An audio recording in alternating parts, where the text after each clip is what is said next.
Si tengo un pretexto literario o visual, el trabajo de composición me resulta mucho más fácil. Mi sueño era no componer sino óperas, pero hubiera sido un empeño baldío en una época en que el teatro lírico está al borde de la desaparición. Esto lo afirma Arthur Honegger en un libro que se llama Yo soy compositor, je suis compositeur, que está dentro de una colección que se llama Mon métier, mi oficio, que se publicó pues, en los años 50. Este libro en concreto se publicó en 1951 y entonces los otros libros de la colección, pues uno es Yo soy abogado, otro es Yo soy cirujano, Yo soy hombre de teatro, que el hombre de teatro era nada menos que Jean-Louis Barrault. Y entonces son una serie de entrevistas que le hace Bernard Gabotti y que Honegger va contestando en términos muy amplios, pues para hacer un libro que es, claro, pues desde el punto de vista testimonial, sumamente interesante para conocer todo el pensamiento del autor. No obstante, claro, él dice que su idea era no componer más que óperas, pero que hoy el teatro lírico está ya en bancarrota. Pero no obstante, es cierto que él compuso 6 obras escénicas, de las cuales 2 son óperas, 4 son óperas y 2 son operetas. Y una de estas operetas, que se llama Las aventuras del rey Pozol, que es del año 30, se le dieron la friolera de 500 representaciones sucesivas en el Teatro de los Bufos parisienses. O sea que, aunque él dice esto, pero bueno, la realidad es que algunas obras suyas de teatro pues tuvieron muy buena acogida. Desde luego tenía una gran capacidad de trabajo, murió con 63 años, pero tenía una gran capacidad de trabajo. Hizo 20 ballets, la música para 43 películas, que se dice pronto, películas entre las cuales están a menos que el Napoleón de Abel Gance, el año 27, o la Mayerling de Anatole Litvak en el año 36. En fin, luego pues muchas más de autores franceses que muchas no han llegado hasta nosotros. Era suizo, pero francés de adopción, Arthur Honegger, pero enseguida se había trasladado a París y allí vivió, residió y hizo toda su obra pues hasta la muerte. Estudió con André Capet el violín, estudió en el conservatorio, claro, con Charles Widor, con Vincent Dandy, la composición, que además dejó una huella profunda en su propia estética, y estudió contrapunto con André Guedalch, que André Guedalch es el autor del famoso tratado de contrapunto que todo el mundo tenemos en casa. Bueno, pues allí es donde conoció precisamente a Darius Milhaud y fue una relación amistosa que duró pues, el resto de su vida. Entonces, en 1916, pasó una cosa graciosa, y es que un crítico que se llamaba Henri Colliet publicó un artículo que se llamaba Los 5 rusos y los 6 franceses. Los 6 franceses, claro, los 5 rusos son los rusos nacionalistas agrupados en torno a Rimsky, como se sabe, pero los 6 franceses pues eran 6 compositores los que a él le parecían pues, más relevantes del momento, y ahí había pues, de toda clase de estéticas. Los 6 que eran Georges Auric, Louis Duret, Darius Milhaud, Arthur Honegger, Francis Poulenc y Madeleine Taillefer, una mujer. Y entonces, claro, ellos en absoluto habían pensado unirse y además tenían estéticas sumamente diferentes. Milhaud, que es podríamos decir, un cubista politonal, Honegger, por el contrario, que es un post-romántico, post-wagneriano, casi expresionista en algún momento. Y luego está Francis Poulenc, que es un clasicista con un oído exquisito para la armonía. Cada uno de los compositores eran rigurosamente de su padre y de su madre. Pero claro, inmediatamente pensaron que este artículo les hacía mucha propaganda y entonces decidieron constituirse como el grupo de los 6. Pero no es que ellos 6 constituyeran así, sino que fue el artículo del crítico lo que los unió. Y entonces se reunían en casa de Milhaud los sábados por la tarde, iba mucho Jean Cocteau, que además redactó pues como un manifiesto, otros autores también se pasaban allí la tarde hablando de todo lo divino y de lo humano, y luego se iban a cenar todos juntos. Y entonces, claro, con el nombre del grupo de los 6, pues ya empezaron a hacerse conocidos, más conocidos de lo que eran, y incluso hicieron varios conciertos con música de todos ellos, incluso hicieron un ballet conjunto, que se llamaba Los novios de la Torre Eiffel, que es del año 21, en que cada número musical es de un compositor diferente de los 6, algunos de ellos hicieron 2, como Milhaud, y concretamente el caso de Honegger pues hizo la marcha fúnebre para el general. El ballet es muy divertido, por otra parte, y la música de Honegger pues, es muy falsamente trágica y funciona muy bien también. Aparte de esto, Honegger escribió 5 sinfonías, de las cuales 2 de ellas al menos se siguen manteniendo en repertorio. La primera es una obra espléndida, la sinfonía litúrgica, la número 3, o la sinfonía de los 3 res, que es la número 5, que se llama así, porque los 3 movimientos acaban con la nota re, pues están en repertorio en todas las orquestas. Pero además hizo algunas obras de tipo sinfónico, 3 movimientos sinfónicos, y el primer movimiento sinfónico en concreto, del año 23, se ha hecho famosísimo, universalmente famosísimo, y además es una obra brillantísima, estupenda, con el título de Pacific 231, que era el nombre del modelo de locomotora más moderno del momento, del año 23, y claro, funciona muy bien. Él dice que es un estudio de movimiento, y bueno, la forma pues es una especie como de Passacaglia o de Chacona, pero él simplemente dice esto. Pero claro, con ese título, la obra, ya digo, se ha entrado en el repertorio de todas las orquestas, y además es que es brillantísima y tiene mucha fuerza, y es efectivamente como el movimiento de un tren, desde que comienza a ponerse en marcha hasta que alcanza la máxima velocidad, y luego ya hasta que se detiene. Incluso Jean Mitry hizo un cortometraje tomando como base, como banda sonora, la pieza de Honegger, que es una pieza cinematográfica estupenda, dicho sea de paso. Aparte, su gran difusión llegó con una especie de oratorio que se titula El Rey David, que es una obra espléndida, y luego ya en el año 35 y años sucesivos, con la obra que ahora nos ocupa, con Juana de Arco en la hoguera, que pasa por ser quizás su obra más lograda, más inspirada, pero realmente todo el nivel de su música es muy elevado. Entonces, bueno, Juana de Arco, la heroína francesa, ¿no?, por antonomasia, es un personaje histórico, pero claro, también es un personaje legendario. Según la biografía que se consulte, pues tuvo un papel más o menos destacado, pero desde luego jugó un papel importante en el final de la Guerra de los 100 años y concretamente en lograr o colaborar de una manera más o menos decisiva en la coronación de Carlos VII como rey de Francia en Reims, pues en un momento en que casi todo el terreno de lo que hoy es Francia estaba bajo dominación inglesa. Y entonces, bueno, claro, eso, el partido que ella tomó y la actitud que ella tomó y la manera en cómo colaboró, digamos, como dirigente militar a la coronación de Carlos VII, pues claro, le valió que cuando las tropas inglesas o simpatizantes con los ingleses la consiguieron hacer prisionera, pues le hicieron un juicio por herejía y por ir vestida de hombre. Pues claro, como soldado iba vestida de hombre, ¿no? Y la acabaron condenando a muerte. Como se sabe, pues la quemaron viva en la hoguera, en Rouen, exactamente el 30 de mayo de 1431. Parece ser, ella en el proceso dice que creía que tenía 19 años, ¿no? O sea, que debía tener 19 o 20. Y que todo lo que había hecho lo había hecho inspirada por las voces que había oído de Santa Margarita y de Santa Catalina de Alejandría. En fin, toda la historia pues, es muy bella, muy literaria y ha dado pie, ya digo, a muchísima literatura. Concretamente, películas, se han hecho más de 2 docenas de películas. Más de 2 docenas de películas.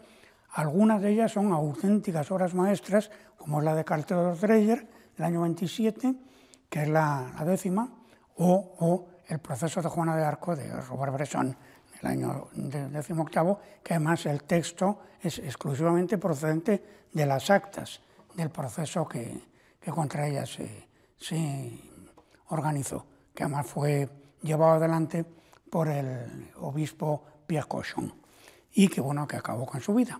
También habría que recordar otra película famosa de Victor Fleming del año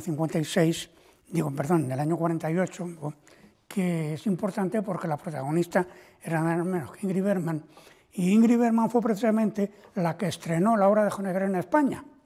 Hizo el papel de Juana de Arco cuando la obra se estrenó en el Liceo de Barcelona, pues exactamente el 21 de diciembre de 1959. Se hicieron 4 representaciones y la puesta en escena era de Roberto Rossellini, que además había hecho previamente una película sobre el propio personaje.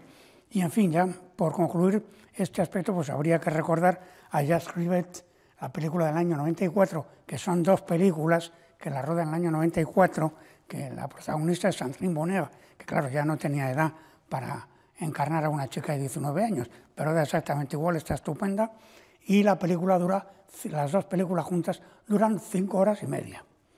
Que, en fin, ya se sabe que Rivette siempre ha sido un cineasta muy verboso, venturosamente, porque su cine es de una grandísima fuerza, de una grandísima belleza. En fin, la idea de la obra de Honegger en concreto partió de Ida Rubinstein. Ida Rubinstein había empezado como bailarina, pues en la compañía de Diaghilev nada menos, pero luego se hizo muy famosa como actriz, como diseuse, como dicen los franceses, es decir, que más que cantar canciones las hablaba afinadamente, ¿verdad? Y, o sea, como recitadora, podríamos decir, y mecenas. Y fue ella quien tuvo la idea del oratorio. Le propuso a Honegger hacer un oratorio. Con Honegger había colaborado ya en 2 ballets que había escrito con argumentos de Paul Valéry, por cierto, 2 ballets que él había escrito para ella, que eran Semiramis y Amphion, sobre Paul Valéry, ya digo. Entonces, Ida Rubinstein fue la que quiso que el libreto fuera de Paul Claudel y fue a hablar con él para convencerle. Pero Paul Claudel no quería de ninguna de las maneras hacer nada sobre Juana de Arco, que claro, decía que era un personaje que ya estaba sobreexplotado literariamente y que él no era capaz de añadir nada, y en fin. En estos momentos, Claudel era embajador de Francia en Bruselas. Y entonces resulta que el 4 de diciembre, estamos en el año 34, pues el 4 de diciembre del año 34, Paul Claudel vuelve a París en el tren y entonces resulta que cuando viene en el tren tiene una visión. Y esta visión son 2 manos en actitud así de oración y de repente esa visión que tiene se transfigura y entonces él mismo dice que había visto en esas 2 manos todas las manos de Francia en una sola mano, una mano que jamás será desunida. Y entonces, de repente, según llega a París, se pone a escribir el libreto de la obra y lo acaba 12 días más tarde, el 16 de diciembre del 34, inmediatamente se lo hace llegar a Honegger. Y Honegger se pone a componer también de inmediato el 3 de enero. Y le dura la composición de la obra pues hasta el 30 de agosto. Aunque luego la orquestación ya se dilató un poquito más hasta el 24 de diciembre. Total, que el estreno del oratorio en concierto se hizo el 12 de mayo del 38 en Basilea, que dirigía Paul Sacher con su orquesta, y se hicieron varias interpretaciones en concierto en diversos pueblos y ciudades, y el estreno en Francia tuvo lugar, claro, en Orleans, que es donde a Juana de Arco la quemaron, como se sabe, el 6 de mayo de 1939 en concierto. Y la primera versión escénica se hizo en Zúrich el 3 de junio del 42. Y entonces, un año y pico más tarde, se le ocurre a Paul Claudel una idea genial, que es redactar un prólogo. Y ese prólogo se lo envía inmediatamente a Honegger, y Honegger le pone música, que además es quizá, no voy a decir que sea el momento más emocionante de la obra, pero está logradísimo. El prólogo crea un ambiente, absolutamente impresionante, que funciona dramáticamente muy bien. Y entonces ese prólogo está escrito en el 44, claro, justamente cuando los nazis han invadido una parte de Francia. Y entonces, claro, Paul Claudel inmediatamente recuerda el tema de cuando Juana de Arco pues, trabaja, vamos a decir, en favor de una Francia unida, cuando media Francia está ocupada por los ingleses. Y entonces inmediatamente redacta un prólogo que es absolutamente abstracto, pero que, claro, pone la obra, la pone en situación, al mismo tiempo la proyecta temporalmente de una manera mucho más amplia. Honegger compone inmediatamente la música y la obra ya pues adquiere ya la configuración definitiva, ¿verdad?, que se estrena escénicamente en el Palacio de Chaillot en París y luego en la ópera ya en 1950 en versión escénica que dirige Louis Forestier y la escenografía, la dirección escénica es de un antiguo bailarín de Serge Liffard. Entonces, el tema del prólogo es interesante porque está escrito en un lenguaje que, claro, por supuesto se está refiriendo a la invasión nazi en Francia, pero vamos, simplemente las primeras frases del prólogo dicen lo siguiente: las tinieblas cubrían Francia, las tinieblas cubrían el resto del reino. Francia estaba inútil y vacía, y el Espíritu de Dios, sin saber dónde posarse, planeaba sobre el caos. Esto, claro, inmediatamente nos trae a la memoria el comienzo del Génesis. Está hecho más deliberadamente de esta forma, precisamente para que la obra tome pues, una intemporalidad muchísimo mayor. Y claro, el texto es de una grandeza, el texto del prólogo, pues casi bíblica, nos trae inmediatamente recuerdos de algo mucho más arcaico, ¿no? Todo tras el prólogo, la obra consta de 11 escenas, 11 cuadros, podríamos decir, pero no tiene una sucesión cronológica, ni son cuadros argumentales propiamente, sino cuadros, digamos, poéticos. Pues no sé, el primero es las voces del cielo, el segundo se llama el libro, el tercero son las voces de la tierra, luego está Juana de Arco arrojada a las fieras, que claro, a lo que se refiere precisamente es al proceso, que naturalmente todo esto se tiene que ejecutar en continuidad, pero bueno, son una sucesión de escenas, digamos, espacios poéticos que van justapuestos, ¿no? De naturaleza alegórica, en último extremo. Entonces, Juana de Arco y el hermano Dominico, que ha sido o que fue el que la defendió en el proceso, son personajes hablados, que además tienen una parte importante, pero ya digo, son personajes hablados. Y luego, pues hay personajes cantados de tipo episódico, bajos, tenores, etcétera, y 3 voces femeninas muy importantes, que son 2 sopranos y una mezzo, que son la Virgen, Santa Margarita y Santa Catalina, que claro, son las figuras a las que Juana de Arco hacía referencia en el proceso, como que la habían inspirado su manera de comportarse, ¿no? Luego ya la obra requiere un coro infantil, un coro mixto, y la orquesta es curiosa porque es una orquesta con maderas a 3, pero que en lugar de tener trompas, tiene 3 saxofones. Es una idea nueva, que claro, le da una sonoridad un poco especial a la obra. Y luego tiene que haber 2 pianos y unas ondas Martenot, que las ondas Martenot son uno de los primeros instrumentos electrónicos de la historia, y claro, subrayan, dan muy bien esa dimensión un poco irreal que tiene, o surreal, si se quiere, que tienen que tener ciertos instantes, y que, por cierto, Honegger utiliza con extraordinaria maestría. Entonces, musicalmente la obra es extraordinariamente heterogénea, hay música pues absolutamente casi como podríamos decir, expresionista, pero hay otras músicas pues absolutamente místicas y otra que es música popular completamente. El estilo musical varía mucho de unas escenas a otras. Lo admirable es cómo se logra una absoluta unidad dramática y emotiva con materiales o con procedimientos compositivos tan diversificados, ¿no? El arranque del prólogo, precisamente, pues es la parte más expresionista. Comienza con una dolorida frase de tipo cromático, descendente, luego ascendente. Se produce después una politonalidad de las tonalidades de do mayor y de si bemol mayor. Y luego, bueno, pues contrastando mucho con esto, pues por ejemplo, la 10ª escena está en sol dórico y son canciones populares infantiles de Lorena, porque claro, Juana de Arco había nacido en Don Jaimí, que es un pueblito de Lorena, y entonces ese momento, digamos, esa escena que la 10ª, pues son canciones infantiles, pero literalmente canciones populares reales que están armonizadas modalmente. Y luego, claro, otra escena, la escena del juicio, del proceso, a la que me he referido hace un momento. Por el contrario, la música es de estilo de jazz, pero de una vulgaridad y una ramplonería absolutamente deliberadas, claro, porque esos animales a los que se entrega a Juana de Arco, que claro, son los que realizan el proceso, están capitaneados, ya digo, por el obispo Pierre Cochon, pero claro, Pierre Cochon se escribe Cauchon, pero se pronuncia Cochon, y Cochon en francés quiere decir cerdo.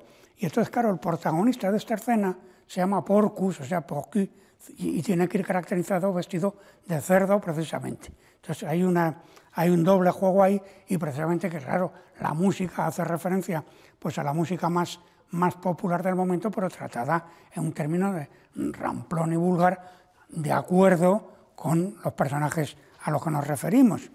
Y luego, bueno, hay una unificación a través de temas cíclicos que recorren pues toda la obra. Está, bueno, es el tema de las campanas, que aparece en el prólogo y en la primera escena.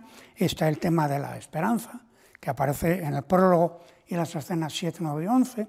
Está el tema del amor, y está un tema importante que es el nombre de Bach. Bach, las letras B, A, C, H, en alemán, se transcriben como las notas si bemol la, do, si natural, ¿no? Si bemol la, do, si natural, esto es. Y así las ha utilizado Honegger, pero por respeto a Bach, digamos, no quiero utilizar las mismas notas, sino el mismo juego interválico un tono más abajo. Es decir, la bemol, sol, si bemol, la natural. El nombre, la sonoridad es la misma, pero el nombre de Bach, digamos, está respetado. Es música muy variada, muy heterogénea, y sin embargo muy eficaz, muy directa, y que funciona extraordinariamente bien desde el punto de vista dramático, que es de lo que se trata. Milló, nos referíamos a él antes, publicó ya en los años final de los 40 una autobiografía suya que se llama Mi vida feliz, y entonces ahí habla de Paul Claudel, porque él, claro, fue secretario de Paul Claudel en los años 20, cuando estuvo Claudel destinado a Brasil, y con él compuso una ópera que fue Cristóbal Colón. Y entonces es interesante porque lo que dice de Claudel es lo siguiente, que Claudel dice, explicaba lo que imaginaba con gran exactitud como materia sonora de la música escénica. Si hubiera dispuesto de la técnica adecuada, hubiera escrito él mismo la música de sus obras. Y es interesante porque Honegger, en el libro que citábamos al comienzo, dice a propósito de Paul Claudel que en cada una de las obras en las que tuve la dicha de trabajar con él, porque luego, aparte de Juana de Arco, él hizo la música incidental para una obra de belleza descomunal de Paul Claudel, que es El zapato de raso. Y entonces, bueno, en las obras que tuve la dicha de trabajar con él, me indicaba escena por escena la construcción de la partitura, me hacía describir la atmósfera, sentir la densidad, el contorno melódico que deseaba, y en definitiva la aportación de Claudel ha sido tan grande que yo no me reconozco como el autor verdadero, sino como un simple colaborador. Por parte de Honegger, pues es una gran honradez escribir una cosa así. En fin, la obra de Honegger va en esta ocasión, en estas representaciones, precedidas por una obra exquisita, por cierto, de Claude Debussy, que es la Demoiselle Elie, o sea, la damisela elegida, literalmente, que está escrita para soprano, coro femenino y orquesta, que es una cantata escrita para el Premio de Roma del año 87, pero que el jurado no la quiso. Total, él la estrenó mucho más tarde, la estrenó en el año 93 con la Sociedad Nacional de Música, y luego la reorquestó en 1902. Y esa versión definitiva, que es en definitiva la que se escucha en estas representaciones a guisa de prólogo, la estrenó nada menos que Mary Garden, que sería la primera Mélisande, la ópera de Pelléas y Mélisande, ¿no? Entonces, Dante Gabriel Rossetti es el autor del texto, y además de una pintura, que esa pintura retoma precisamente la idea argumental que está en el poema. El poema, claro, Debussy lo leyó en la traducción francesa de Gabriel Sarrazin, y bueno, la pieza tiene una introducción instrumental y luego funciona como un tríptico, A, B, A'. A' es la sección A, pero mucho más acortada, y la sección B es el largo monólogo de la damisela elegida, de la doncella elegida, ¿no? Es llamativo la introducción instrumental, porque esa introducción instrumental presenta 4 acordes mayores, pero vamos, justapuestos, no enlazados armónicamente, sino justapuestos. Mi mayor, re mayor, do mayor y re mayor otra vez. 2 veces en los 2 primeros compases, que claro, inmediatamente trae a la memoria pues el comienzo de la catedral sumergida, que funciona exactamente igual. Es una serie de acordes perfectos mayores que se van sucediendo paralelamente, ¿no? Pero sin sin un enlace armónicamente coherente, ¿no? Y bueno, los episodios melódicos, sobre todo lo que canta la damisela elegida, desde luego tienen un fuerte eco de Gounod, pero también de Parsifal, obra que Debussy amaba profundamente, era un gran wagneriano, bueno, hasta que luego dejó de serlo, pero conocía profundísimamente la obra de Wagner y mucha huella del tipo de melodismo vocal de Parsifal está en el gran monólogo de la protagonista, ¿no? Charles Goubol ha escrito a propósito del cuadro de Gabriel Rossetti, pero se le pueden aplicar estas palabras exactamente igual a la pieza de Debussy, que se trata, dice, de un vitral prerrafaelista, de un misticismo lleno de sensualidad.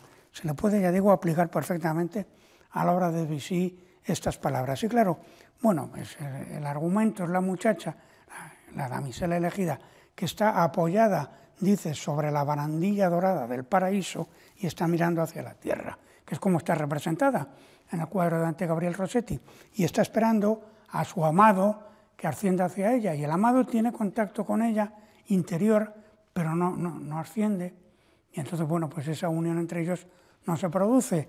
La poesía el texto tiene una fuerza sensual fuerte, pero claro, es bien sabido que toda la poesía amorosa tiene clarísimamente una posible lectura en términos místicos, vamos a decir, y efectivamente, pues eso es lo que sucede así. En definitiva, ya por concluir, si para empezar le dábamos la palabra a Honegger con un texto del libro, pues ahora hacemos lo propio con otro fragmento del mismo volumen, en el que dice: siempre me esforcé en escribir una música perceptible por el gran público y suficientemente exenta de trivialidad como para poder interesar a los melómanos. Y en ese sentido, pues hay que reconocer que Juana de Arco en la hoguera, Jeanne d'Arc au bûcher, es una muestra absolutamente incontrovertible de semejante ideal.